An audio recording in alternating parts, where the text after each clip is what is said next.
এই জন্যই আজকের এই মাহফিল হোক বগ্ন হৃদয়ে চেতনার মিনার, আজকের এই মাহফিল হোক ঈমান আর আত্মশুদ্ধির মাহফিল, মুসলমানদের এই মিলন মেলা, ইসলাম আর কোরআনের জন্য এক হওয়া, যা প্রমাণ করে সত্য আছে এবং থাকবে, হক আছে এবং থাকবে, ইসলাম আছে এবং থাকবে।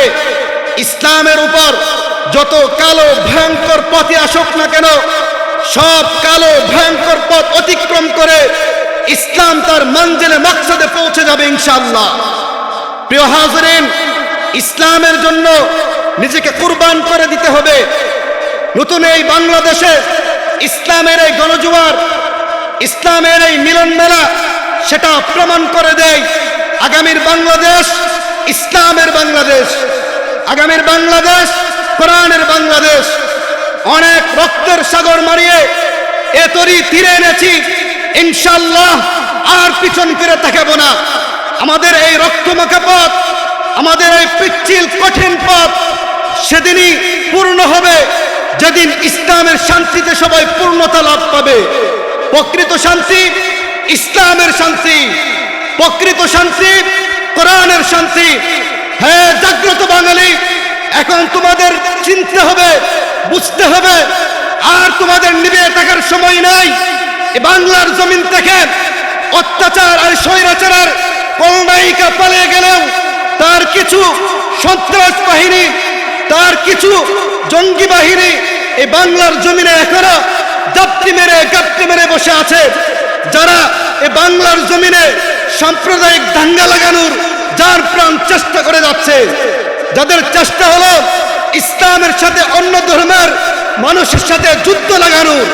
বিগত 17টি বছর তাদের একটাই টার্গেট ছিল 90% মুসলমানের দেশে, যেই দেশ ইসলামের সাথে সম্পৃক্ত, যেই দেশের পরতে পরতে ইসলামের শিকড় গাথা, যেই দেশের প্রতি ইঞ্চি মাটিতে আল্লাহু আকবারের ধ্বনিতে প্রকম্পিত হয়, সেই প্রাণপ্রিয় দেশ থেকে ইসলাম আর কোরআনকে মুছে দিয়ে সাম্প্রদায়িকতা আর নাস্তিকতার বীজ তারা রোপণ করতে চেয়েছিল।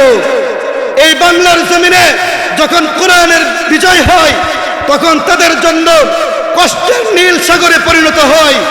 প্রিয় হাজরিন, তারা চায় এই বাংলার মুসলমানগুলো বৈষম্য বিরোধী হয়ে এ বাংলার মুসলমানগুলো ব্রাহ্মমার অনুসারী হয়ে যাক। সুতরাং এখন আর ভয় পাওয়ার সময় নেই। মহান রব্বুল আলামিন বলেছেন, মহান রব্বুল আলামিন কোরআনের মধ্যে বলেছেন, কুল ইন্না সালাতি ওয়া নুসুকি ওয়া মাহইয়ায়া ওয়া মামাতি লিল্লাহি রাব্বিল আলামিন। হে মুসলমান, তোমার জান মাল কোরআনের জন্য আমি ক্রয় করে নিয়েছি। আমাদের আর ভয় পাওয়ার সময় নেই। আমাদের জীবন তখনই সুন্দর হবে যখন আমরা ইসলামের জন্য, কোরআনের জন্য জীবনকে উৎসর্গ করে দিয়ে জান্নাতের সবুজ পাখিতে পরিণত হব। তখনই আমাদের প্রকৃত সফলতা আসবে। সুতরাং আর ভয় পাওয়ার কোনো সময় নেই। নবী মুহাম্মদ আরবি সাল্লাল্লাহু আলাইহি ওয়াসাল্লাম বলেছেন, লা ইয়াবকা আলা যাহরিল আরদি বাইতু মাদারিন ওয়ালা গাবারিন ইল্লা আদখালাহু আল্লাহুল ইসলাম। পৃথিবীর ভূপৃষ্ঠে এমন একটি দেশ বাকি থাকবে না, এমন একটি জনপদ বাকি থাকবে না যেখানে ইসলাম পৌঁছবে না। সেটা হোক রাশিয়ার মস্কো, সেটা হোক দিল্লির রাজপথ। রাশিয়ার মস্কোতেও আল্লাহু আকবারের আইন প্রতিষ্ঠিত হবে ইনশাআল্লাহ। চায়না হোক অথবা দিল্লি হোক, চায়না সহ দিল্লির রাজপথগুলোকে কালেমার পতাকা পর করে উঠবে। সুতরাং আমাদের ঈমানকে তরতাজা করতে হবে। এরকম বক্র আর কচির বানার ঈমান নিয়ে আমরা রাজপথে যেতে পারবো না, ইসলামের বিজয় আনতে পারবো না। ঈমানকে শানিত করতে হবে, দীপ্ত আগুনের নেই ঈমানকে প্রতিষ্ঠিত করতে হবে। ইসলাম আর মুসলমান হিসাবে তোমার এবং আমার উপর কর্তব্য হলো দীপ্ত আগুনের নেই ঈমান নিয়ে আল্লাহর কাঠগড়ায় দাঁড়িয়ে যাওয়া। প্রিয় হাজরিন, যদি সেই ঈমানকে প্রতিষ্ঠিত করতে চান, যদি চান সেই কঠিন ঈমান এবং আমল নিয়ে ইসলামের বিজয় আসুক, তাহলে এই সমস্ত মাহফিলকে ভালোবাসুন, আল্লাহর কোরআনকে ভালোবাসুন, খেলাফতে রাশেদের আদর্শকে ভালোবাসে আল্লাহর পতাকার তলে এসে সবাই ঈমানকে শক্ত করুন। রাজা আসিনা ইনশাআল্লাহ। মহান রব্বুল আলামিন আমাদের সবাইকে কবুল করুক, সকলে বলে আমিন। যদি ইসলামের জন্য কবুল হতে চান তাহলে আল্লাহর রাস্তায় আসতে হবে। যদি ইসলামকে প্রাধান্য দেন তাহলে ইহদিনাস সিরাতাল মুস্তাকিমের পথে প্রতিষ্ঠিত হতে পারবেন।